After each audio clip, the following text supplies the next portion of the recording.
We're excited to announce that our very own podcasting platform, Zencastr, has become a new sponsor to the show. Check out the podcast's discount link in our show notes and stay tuned for why we love using Zen for the podcast. You're listening to the Archaeology Podcast Network. Hello out there in Archaeology podcast land. This is Dr. Alan Garfinkel. I'm the president and founder of the California Rock Art Foundation. And what we do is we identify, evaluate, manage, and conserve rock art both in Alta California and in Baja California. We conduct field trips, we have trainings, exercise, we do research, and in every way possible, we try to preserve, protect, and coordinate treasures of Alta and Baja California rock art, of which there are many and diverse. We also work closely with Native Americans and partner with them to recognize and protect sacred sites. So for more info about the fabulous California Rock Art Foundation, you can go to carockart.org. Also, I'm open to give me a call, 805-312-2261. We would welcome sponsorship or underwriting, helping us to defray the costs of our podcasts, and also membership in California Rock Art Foundation. And of course, donation, since we are a 501c3 nonprofit scientific and educational corporation. God bless everyone out there in podcast land.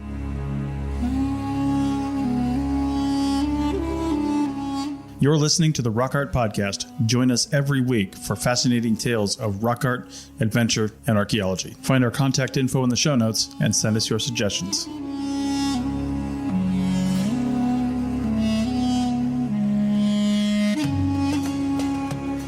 Hello out there in Archaeology Podcast land. This is going to be Rock Art Podcast number 59, just shy of number 60. And we have the furthest away gentleman who's going to be talking to us directly from Bangkok. His name is Dr. Noel Hidalgo Tan. His specialty is archaeology and rock art. And he's going to talk about the history and the prehistory of the study of rock art and the regional outreach and the remarkable relationship of some of the discoveries and the extraordinary field of archaeology and rock art out in Southeast Asia.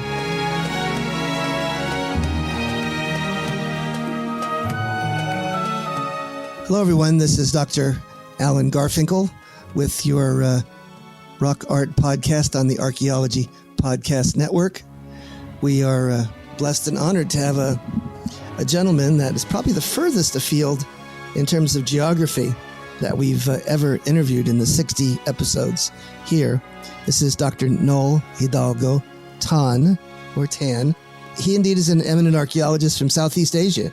He does specialize in rock art, among other facets of the regional archaeology. Noel is known for quite a wide-ranging array of different accomplishments in many different areas. He has a background, wonderful discoveries at Angkor Wat. He also at work and specialized focused on some of his current projects in Southeast Asia. He does youth outreach and many other aspects of rock art and archaeology in general in Southeast Asia. Dr. Tan, are you there? Hi, hello from Bangkok. Yes, Bangkok. Can you imagine? That's a few miles away from Bakersfield, California. It is just before 8 in the morning here. Aye. And here it's about 6 p.m. So we're in the same we might be the same day. I don't know. Are you? No. I'm coming from the future. You're coming from the future. It's your one day future, and it's the day before Thanksgiving. It is. See, and I get an extra day on you. I know you like to be called Noel. You've told me about this. And I know we open it up in a variety of ways. I think the audience always wants to know a bit about your background and how you came to be associated with this discipline of anthropology, archaeology, the study of rock art and the religious area, etc., and of course, Southeast Asia itself. So why don't we kick it off with that question and we'll see where it goes. Sure. So thank you so much for being one of our most honored guest scholars and coming from Southeast Asia. Oh, I'm not sure you might call me an honored guest once we're done with this. We'll take Southeast Asia as a very diverse place to begin with. And I come from a really an equally diverse background. So like I said, I'm coming to you from Bangkok, but I am originally from Singapore. And I grew up there for most of my life. I then studied archaeology in Australia, came back to Singapore, worked a little while in a corporate job. I then did my master's in archaeology in Malaysia. And then I went back to Australia for my PhD. And then now I work here in Bangkok for the Regional Center for Archaeology and Fine Arts. And that is under a parent organization called the Southeast Asian Ministers of Education Organization. Fascinating. I don't think we have something like that in the U.S., in the United States. I'm trying to think of what an analog would be for that particular entity. But it sounds... it's not really easy for me to explain it to most people. I guess I would just call it a Southeast Asian version of UNESCO. Oh, good. Yeah. So it sounds like it has a number of hats, and probably one of its jobs has to do with some of those remarkable archaeological manifestations of religious spheres that exist in Southeast Asia in terms of their preservation, research, and it does, and public interpretation, I would guess. The Ministers of Education organization has its base in Bangkok, and then they have many centers. So there are many centers around the region. So like say in Singapore, where I'm from, you have the Center for English Language. In Malaysia, you have the Center for Mathematics and Science. And then in Thailand, one of the many centers they have is the Center for Archaeology and Fine Arts. So that's, I'm in a sub-center of a larger regional organization. What is your ethnic background, and where did you grow up, and how did you ever get interested in the study of archaeology? So I am officially in Singapore, I would be classed as Chinese. Okay. My dad is Chinese. My mom is Filipina. So that explains the Hidalgo in my name. That's a very interesting combination. Yeah. So I'm not typically Singaporean. I think there aren't many Chinese Filipinos in Singapore, at least not when I was growing up. And certainly there isn't even, when I grew up in Singapore, there wasn't even an archaeology department. No one really grows up to be an archaeologist. So to be an archaeologist in a country of 5 million, it's quite rare. There are more archaeologists in Singapore now, thankfully. But when I started out, I started out with the understanding that I was going to be an archaeologist and probably not be able to come back to Singapore to work. So it's really lucky that I did get a job within the region, working regionally. So I do get to travel quite a fair bit. I presume that you, given you're from Southeast Asia and doing all this work in a variety of different countries, you must speak, or at least be familiar with, several different languages. I can speak some. I can probably get away with, well, like say in Thailand, I can get away with being Thai for a minute. And then after that, then I'll realize, okay, he's not Thai, and then but he can still speak some Thai. So yeah, and then usually I'll just break down and say, okay, I'm not Thai. Speak slowly, or but usually if the interactions are less than a minute, I'll get by. Okay, so you understand some of the Southeast Asian languages? I can order food for sure. I think it's really important to be able to know how to say hello, thank you, and where's the washroom. That's really the most important. There you go, the critical elements. So you find yourself in an important or prominent position. You were saying that there aren't many archaeologists in Singapore per se, are there? No, there's no formal field of study. So archaeologists in Singapore all have to study overseas. There isn't like a place that really employs archaeologists in Singapore. There are a couple of academic departments that have an archaeologist too. So it's still mainly academia. Yes. Like say in the US, where you have consultants, archaeologists, or CRM work, you don't really have those in this part of the world. Okay. So in terms of where your research is geographically centered, where would you say most of your studies have been conducted? I specialize in the rock art of Southeast Asia. That's a pretty big area, right? It is. I've done most of my work in the mainland. So Thailand, Myanmar, Laos, Cambodia. And tremendous ethnic diversity.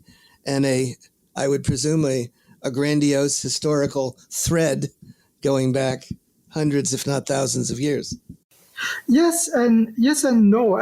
There is a lot of rock art in Southeast Asia. Lots of people don't realize that. They tend to be understudied for a variety of reasons. That they tend to be in remote places to begin with, not very well known unless you actually go out and look for them. In most cases, I rarely find something. Most of them are already known to local people. And the nature of Southeast Asia is such that populations have been traditionally very mobile. So they move around a lot. So, you don't have, like say in the rural areas, villages are maybe a few hundred years old. They've moved in from somewhere else. Okay. Gotcha. When you look at these rock art sites, do they stand out and distinctively represent the iconic elements of certain cultures? Can you immediately, almost in a transparent way, date them because of subject matter or because of the is there writing and literacy incorporated in those elements, or is it more difficult along the lines of some of the things we must do in North America? In this part of the world, where I work in mainland Southeast Asia, we usually just characterize rock art as rock art from the historic period, and rock art from everything else that is not historic is prehistory. Which is really right, because prehistory can go all the way up to the last 100 years. We call it historic rock art because there are images that we can date. So if it's an image of the Buddha, it's historic.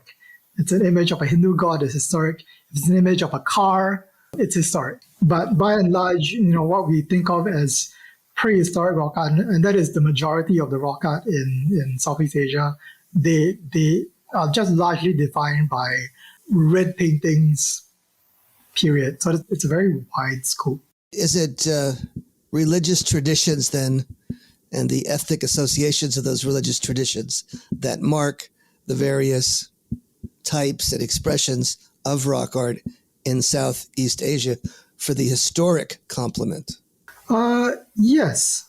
So for the historic rock art, I can think of two classes. The ones we find in say, typically Buddhist Southeast Asia now, they are cave sites or rock shelters, and they are associated with a Buddhist tradition. So Theravada Buddhism is the main Buddhist tradition observed here, except for Vietnam. And what ages are those? What did they go back to in terms of chronology for that Buddhist tradition? So Theravada Buddhism came around the second millennium, and it comes in different forms. It comes through Sri Lanka around the 11th, the 10th century, and then it spreads from Sri Lanka to Myanmar to the rest of Southeast Asia. Okay. But, there are other forms of Buddhism that are, in absolute terms, Buddhism came to Southeast Asia around the 4th century. Before that, you already had strands of Hinduism, like there were forms of Hindu gods being worshipped in Southeast Asia here. And so the things about these Indic religions is that they do tend to use caves as places of worship. And often that melds with a local tradition of animism. Most of Southeast Asia was animist, so we believed in nature spirits, and that still continues today. You'll see it everywhere. In Thailand, we have outside every building there is a house, a small house built for the spirits, and that's for the spirit of the property. And so we have a very rich tradition of I say it's like we're living in a Disney movie. Every tree is a spirit, every river is a spirit, every building is a spirit, everything is a spirit. So with that rich animistic theology, is it complemented with an element of what we call, for lack of a better term, shamans and shamanism? Yes, but I guess we call them mediums here. Yes, so they are individual ritual adepts that help to connect sort of the celestial to the terrestrial world. How's that? Yes. Yes-ish. Yes-ish. I also think that there are ritual specialists for sure, but the idea of the supernatural is an everyday occurrence too. So now the mediums, do they use altered states of consciousness and trance? And is there certain, ethnogens or means of obtaining some sort of altered states of consciousness that they use, or is this done differently? Yes, in some. So for me, it's always going to be yes in some cases because Southeast Asia is so diverse and so wide. Yeah. Right? I can think of some specific cases where they do. So in some cases, yes. In some cases, no. Yeah. I guess the point I really want to make is that they're all everyday experiences. So even today, you're like it's common to see a shopkeeper. First thing in the morning is they'll buy a bottle of Fanta. And set it outside to give to the spirits because the spirits like Fanta, and that's like that is an everyday occurrence. So this is a vibrant and alive and contemporary religious tradition that does go back hundreds, even thousands of years. Yes, which is remarkable. It is. It's remarkable for you. It's like an everyday thing for me. Right. But when we think about it here in North America and think about the kind of research I've done, to see that continuity, to see that tether of history and theology is amazing, I would say. Yeah. It does exist. It's also because, North America. I know what you mean and see where you're coming from. Another peculiarity of what you see here in Southeast Asia is that there's a lot of syncretism. So even though we have later Indic religions coming in and Buddhism comes in, they do get blended into this whole scheme of animism. So one of the works that I read, which I can't remember who I'm quoting now, but it's like, yes, you have this whole pantheon of spirits that live around you that you have to supplicate and pay respect to, and then Buddhism comes in, and then the Buddha is seen as the chief of the spirits. He becomes elevated to the point where, we acknowledge that there's a spirit world, we acknowledge there's Buddhism, and the way we do that is that now the Buddha is considered the chief of all the spirits. Fantastic. Well, that's our first segment. Catch you on the flip-flop, gang. Chris Webster here for the Archaeology Podcast Network. We strive for high-quality interviews and content so you can find information on any topic in archaeology from around the world. One way we do that is by recording interviews with our hosts and guests located in many parts of the world all at once. We do that through the use of Zencastr. That's Zencastr. Zencastr allows us to record high-quality audio with no stress on the guest. Just send them a link to click on, and that's it. Zencastr does the rest. They even do automatic transcriptions. Check out the link in the show notes for 30% off your first 3 months, or go to zencastr.com and use the code ROCKART. Looking to expand your knowledge of X-rays and imaging in the archaeology field? Then check out An Introduction to Paleoradiography, a short online course offering professional training for archaeologists and affiliated disciplines. Created by archaeologist, radiographer, and lecturer James Elliott, the content of this course is based upon his research and teaching experience in higher education. It is approved by the Chartered Institute for Archaeologists as 4 hours of training. That's in the UK, for those of you that don't know. So don't miss out on this exciting opportunity for professional and personal development. For more information on pricing and course structure, visit paleoimaging.com. That's PALEO imaging.com, and look for the link in the show notes to this episode. Welcome back to your Rock Art Podcast. This is the 59th episode on the Archaeology Podcast Network. This is your host, Dr. Alan Garfinkel. We're pleased to have Dr. Noel Tan from Southeast Asia, who's going to be talking to us about his discoveries and recognition of the rock art traditions there. Noel, welcome back. Thanks for that first segment. I was so hyper-focused, we used up all of our time together, and I was shocked. So let's kick it off immediately and begin talking about rock art and what we think we know or might know about the various rock art traditions and their relationship or not to the religious expressions there in Southeast Asia. Sure. So there are about probably 1,000 sites in Southeast Asia that we know of already. One of the difficulties that we've had for rock art when I first started, so I've been doing this for about maybe 15 years now. But one of the difficulties we've had when we first started is rock art has always been a by the way kind of tradition. So like you have all these archaeological site reports say we go to this cave, we discovered all these stone tools and a burial here and all these things. Oh, and by the way, there's some rock art here, and that's been mainly the case for a lot of the early rock art studies. Yes. And so, we only have really a lot of scant mentions of rock art in Southeast Asia.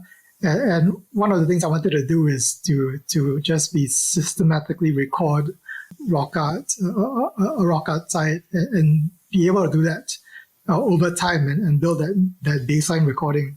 So that's how I started into rock art during my master's in Malaysia. Mm-hmm. And then when it got to my time in Australia, I wanted to do a bit bigger, go bigger in my study. So I was looking at this phenomenon in mainland Southeast Asia, where you have rock art sites that are also at the same time religious shrines. So you have a rock art site and a rock shelter and a cave, and then there is a Buddhist shrine at the same place, or Hindu shrine in the same area. And I was wondering whether, there are more than a few of these sites that I can identify. Is there something going on here? Is there a trend that we can see? Is there like maybe a progression over time? And the short answer is maybe. In some cases, you can see like a long progression of a site being used and being transformed. So like we have a site in Cambodia where you have this what we call prehistoric rock art. We don't have a date, but we know it's pretty old. It's red paintings, and then later on in 10th century, it becomes a hermitage for a Brahmin priest who turns it into a shrine for Vishnu. And then now in modern day Cambodia, people still come back to the shrine to pay worship to the local spirit, which is now enshrined in the carvings and the rock. So you have rock paintings and then rock carvings, and people just keep coming back to this place. So you have multiple religious traditions that are sort of not evolving per se, but sort of layered on this one. They just end up being in the same place, and part of the reason I guess is because the place is nice to stay in. Well, yeah. Is there in terms of some of the contemporary ways that anthropologists and archaeologists are thinking about it here in the States, they call it landscape archaeology. Is there some sort of enduring nature or characteristics of that space that could be recognized as having special supernatural, religious, metaphorical qualities that induce people to be there, occupy it, use it, and represent their religious theology on the rocks? Yeah. And then you tie it in with the local animistic understanding of, yes, certain spirits live in caves. The Buddha was drawn to caves because it was a good place for meditation. And so all these meanings get layered into sites like these as well. But then you have other sites that have no connection at all. There was one site in Cambodia and then another site in Thailand. There is a rock shelter with a Buddhist shrine inside, and then in the other side of the shelter there's a little small, tiny rock markings that don't really mean anything, but they were artificial.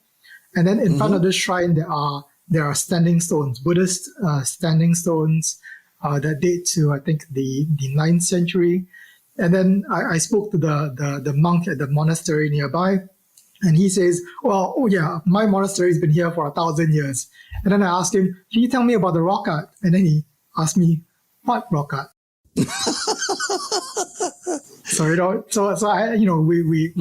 we shipped it off in a van, and then we brought it to the shrine, and then you looked at the rock art and no, you had no idea it was there. And that's the other story that you have. You have total indifference to the rock art that's in the site. Well, that is sort of an ongoing story and a saga. it's sort of a self-fulfilling prophecy. You only see what you expect to see, and you only see what is conceptually or culturally part of your purview. And if you're not looking for rock art, or if you're not expecting to find it, you probably won't see it, or you'll miss it, or you'll focus on the elements of the landscape, the cultural, the religious shrines that speak to your heart. And those are the ones that are significant in your cosmological realm, I would guess. Am I correct? Yeah, and ultimately the point is that they still came back to the same place, right? They still converged in that same outcrop in the wilderness, which is really interesting. So yeah, we have these two distinct stories of site usage in Southeast Asia when it comes to these rock art sites that become religious shrines. Sometimes you can see a progression over time, over long periods of time. And then sometimes you see a really old rock art, and then 1,000 years later, someone sets up shop. And there's sort of an amazing hiatus or abandonment of that particular place, but it comes back much later. Fascinating. Yeah, and so there's very little interaction you see between the religious tradition and the rock art. So I've never actually seen the rock art itself being worshipped.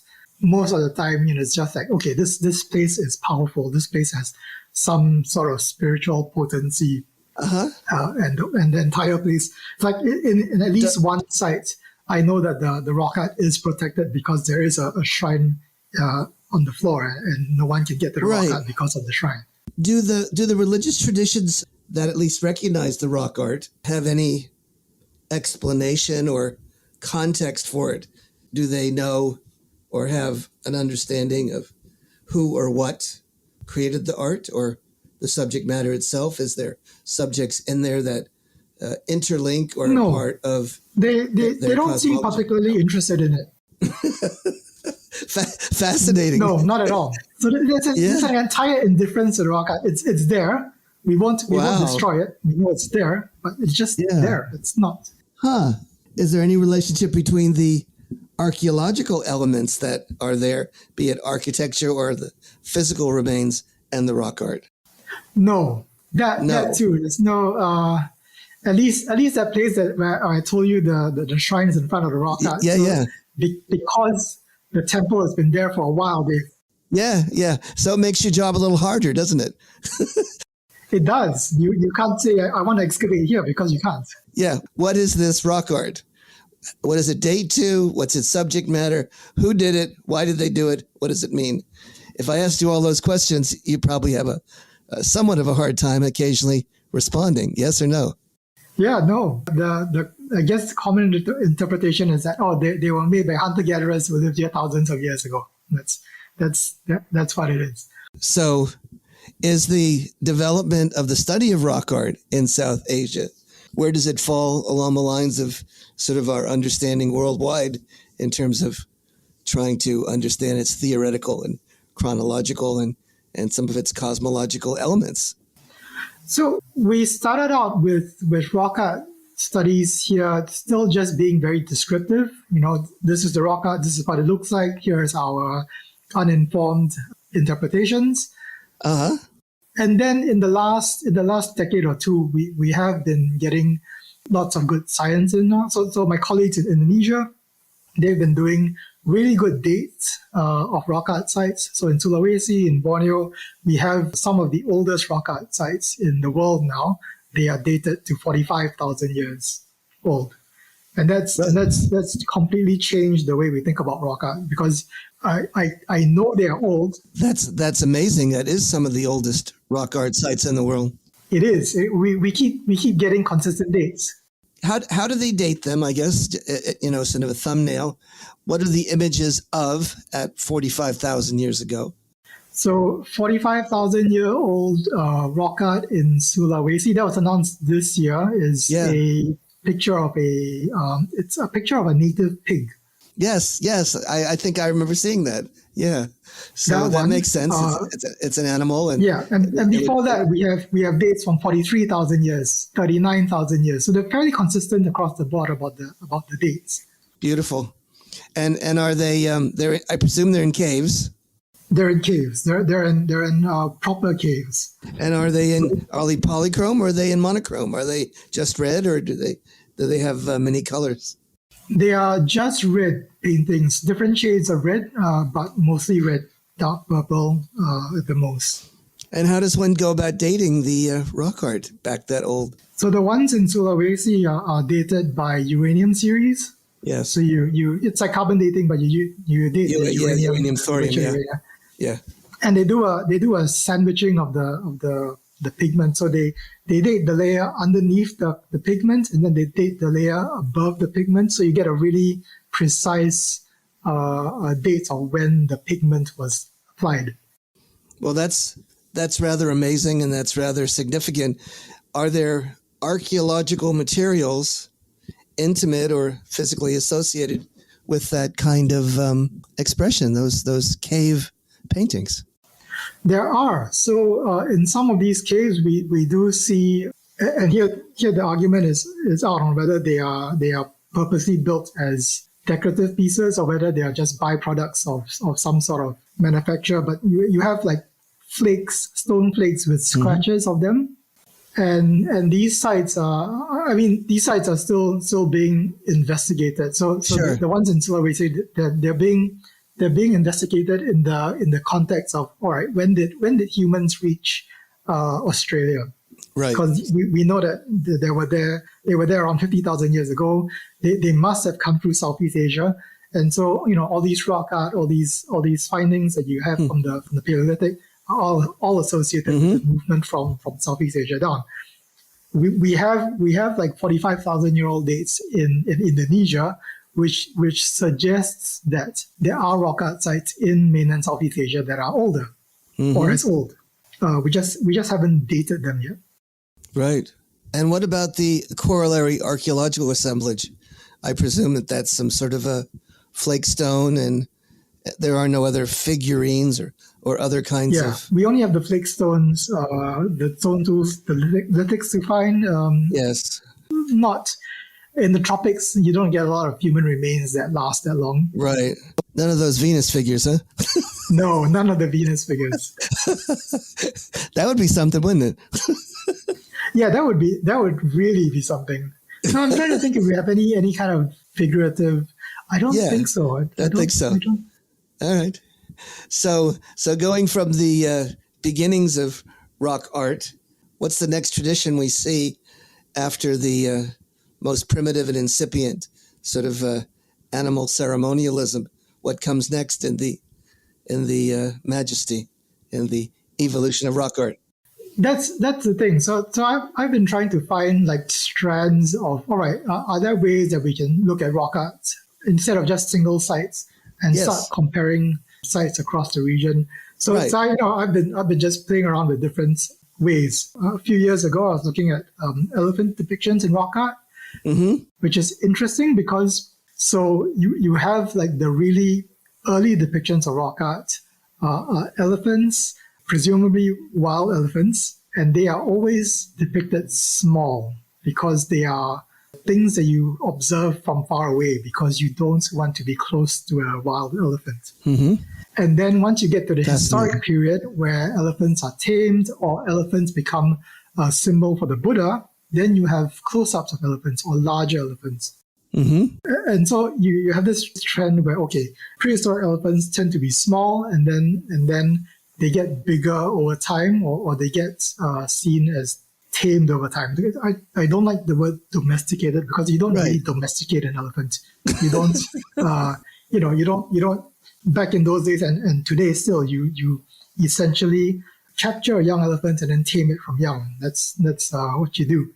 Well, this is just absolutely fascinating. Yeah, I remember seeing like an old documentary from the 1930s. And this is a bit of trivia for you, but the guys who made King Kong in the 1930s, after they made King Kong, they made this documentary in Laos, in northern Thailand, where they filmed villagers capturing a baby elephant, and then 2 days after they did that, the village got stampeded by elephants.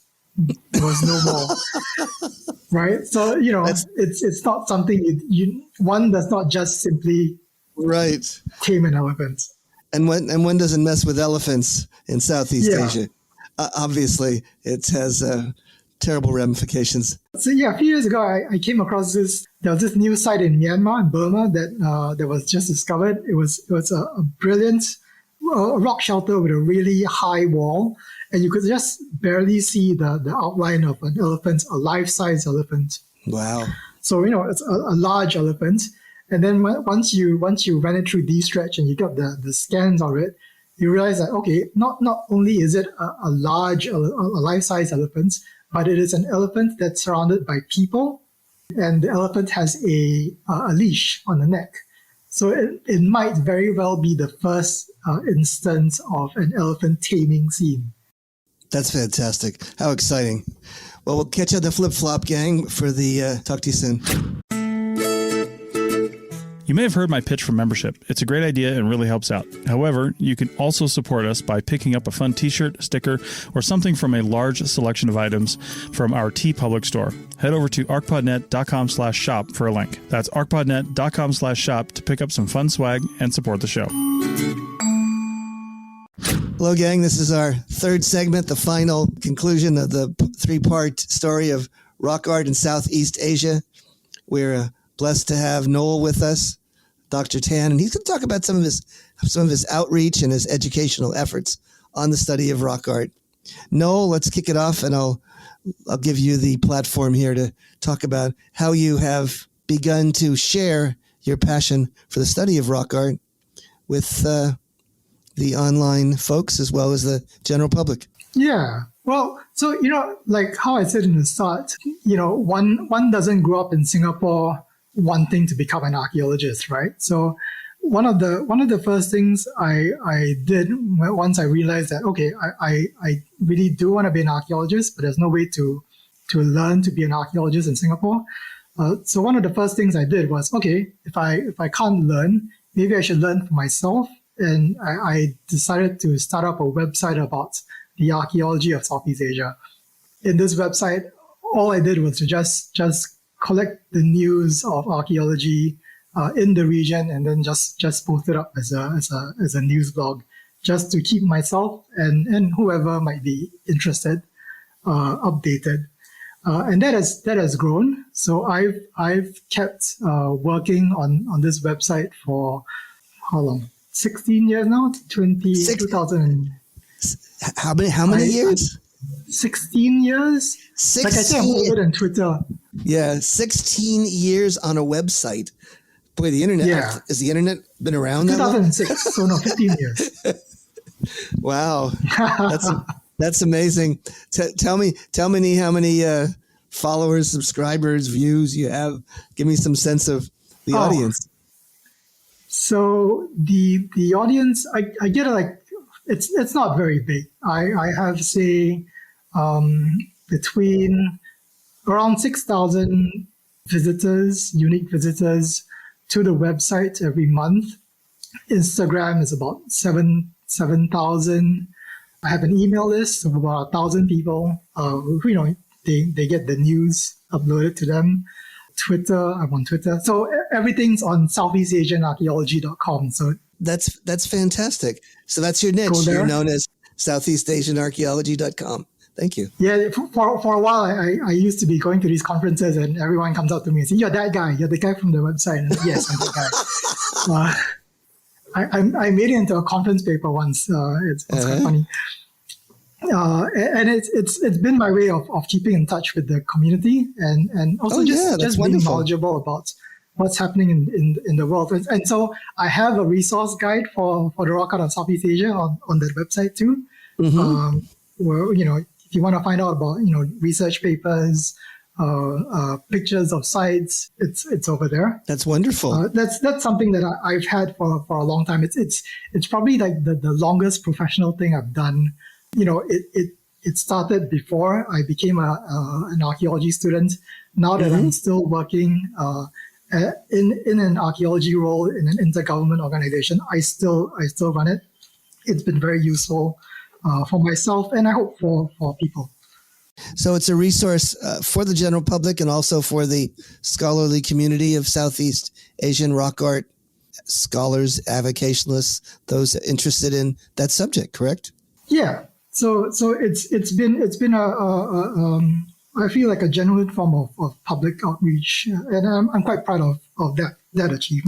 Well, you should be. That's quite a lot of continuity. I don't have much of anything that I have.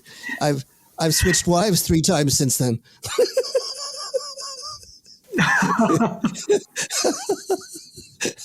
So yeah, I guess the one thing of continuity is I'm still doing archaeology for like the last 50 years, but it's a endlessly engaging subject matter. Rock art and archaeology is just fantastic, utterly fantastic. I can't tell you. It does make my work professionally easy too, because my job is to keep informed of the goings on in the archaeology of the region, and so my day job now as the senior specialist in archaeology at the Regional Center for Archaeology and Fine Arts is very broadly to promote archaeology in the region and to improve professional practice in the region. I would say that's a very, very hard job. I mean, I couldn't even imagine having a job description like that. That's fabulous. What a niche. It is a very wide mandate. It's really fun. I really get to do a lot of different things. Yeah, what a great opportunity to outreach to the general public, scholars, to share your enthusiasm and passion for the subject. Fantastic. Absolutely fantastic. So of all the things you've been doing and are doing, what are you most excited about? So one of the things that I'm getting to do for the next year, the upcoming year is, I've been in this center for 8 years now, and I haven't really done anything officially on rock art because when I joined, we just finished a series of rock art workshops. And I had to, work on other priorities in the region, underwater archaeology, heritage and tourism, there are a lot of different areas that need work on. But finally, I've been able to do something that I'm actively interested in. Because of the pandemic, we've had to change some of our programs online. So this year we were supposed to have a field school on bones conservation in Thailand. Obviously, because of the situation, we weren't able to do that. So we converted it into an online course, which was successful. We had like 177 participants from around the world. So we had a lot of Southeast Asian participants, which is our main audience. But we had people from Ukraine, people from Peru come join us to learn about human bone archaeology in Southeast Asia, and that was really interesting. That's fantastic. What a remarkable accomplishment. Congratulations. Yeah. Next year, we're able to do an online course on rock art, finally. And that's because from the course, people said, well, why don't you do a course about rock art? And I said, yeah, why don't we do a course about rock art? And quite happily, we were able to do that now. Is the course free? Is it... It's a small fee. Okay. This year we charged about $20. It's a really small fee. We want to keep it affordable. It's like an introductory level course. And how long of a course is it? How many particular hours is one tendered or associated with this material? It's an 8-week course. And you would spend maybe 4 hours a week, and we design the lectures to be short. So you take short lectures, you take a quiz, and then you have a wealth of other materials to read if you want to. If you don't want to, it's okay. I find that most students do end up reading the supplementary material, which is great. Yeah. So you said is it 4 classes a week? Is that right? 4 hours a week. So 4 hours a week, lectures in one go on a Monday, and you can take it whenever you want, because we know that people have different schedules. Well, yeah. Well, that is quite a commitment to produce that corpus of information on rock art studies. Well, I don't do it alone. So for this rock art course, we're going to be enlisting a global team of experts. So I have colleagues in Southeast Asia who are going to talk about different aspects of rock art in Southeast Asia. We've colleagues talking about the rock art of the Philippines, of Indonesia, of Thailand. I'll speak about some generalities, but there are other experts than me who are more knowledgeable than I am on rock art. And then around the world, we have experts from Australia, from Europe, from Africa, from the US. We'll talk about from South America. We'll talk about rock art in these parts of the world. So no matter where you're coming from in the world, you will come away learning something new. Absolutely, that's fabulous. Sounds like a course I should take. It would definitely broaden my horizons, and I'm envious for you putting on such a fantastic platform. That is absolutely wonderful. When does it kick off, Doctor? It'll start sometime in May next year. So look out for announcements starting around March and April. Wow, May of next year. Fantastic. Absolutely fantastic. Well, congratulations on putting together such a complex, sophisticated program, and one that provides such an amazing outreach for the globe, and putting the study of rock art on the world stage, which doesn't often happen. Yeah, so it is one of those rare joys of my job. I do get to do really cool projects. Well, yeah, this is a very cool project, let me tell you. So is there anything you want to sort of leave our audience as a trailer to sort of talk about, where you've been, where you're at, and where you want to go with the study of rock art in your particular niche in Southeast Asia, and maybe what you want to talk about next? So in the next year, now that we can resume field work, I've managed to do some field work this year in Thailand. We found a few sites. It's great. Mm-hmm. Okay. And hopefully in the next year or two, we'll be looking at sites in again in Thailand, but also in Laos and in Vietnam. I have had like a bunch of sites that I want to get at in the long term. So in the course of my work, like maybe 5% of my time is devoted to research. And I usually use that time to just go out to a rock art site in my part of the world and do a systematic recording. And so now that travel can resume, hopefully soon, I'll probably get back into that and we'll get some papers out of that. And I think that's really important for me to just still be a practicing archaeologist, even though these days I'm more behind the desk. And for fun, I've just made a coloring book on archaeology in Southeast Asia. You have a coloring book on Southeast Asian rock art? Well, there is a rock art site there from East Timor, not very well known. Yeah. But yeah, during the lockdowns last year, I decided to make a set of coloring pages for my website audience. If you're stuck at home and you need something creative to do, it was fun for me to make coloring pages. I made coloring pages out of my Instagram feed, and then I share them, and I'm like, oh yeah, people kind of enjoy them, and so I finally got around to making more pages and turning them into a book. I love this. So now it just got released earlier this month, it's something that I'm. Noel, you're amazing. Quite proud of, because I never thought of myself as being artistic to begin with. Yeah.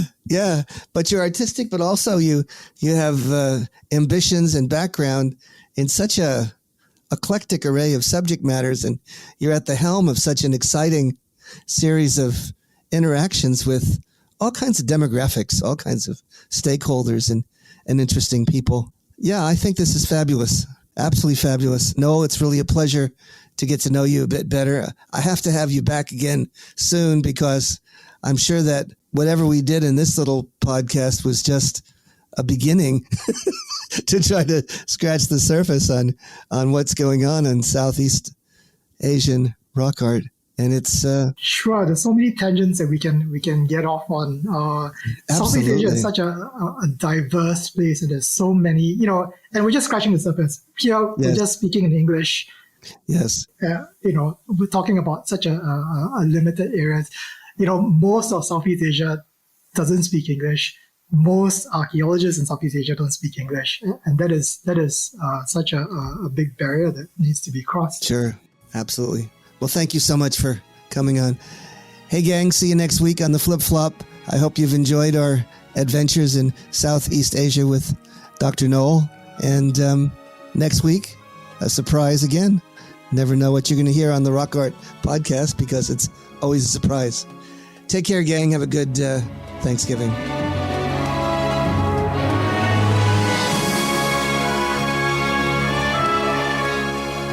Thanks for listening to the Rock Art Podcast with Dr. Alan Garfinkel and Chris Webster. Find show notes and contact information at www.archpodnet.com/rockart. Thanks for listening, and thanks for sharing this podcast with your family and friends.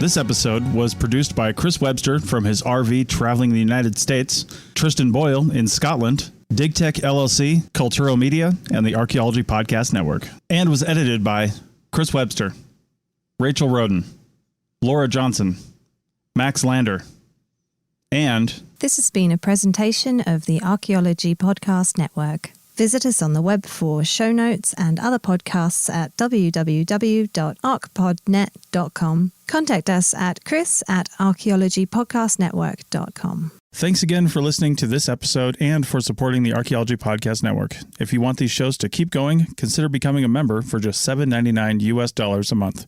That's cheaper than a venti quad eggnog latte. Go to archpodnet.com/members for more info.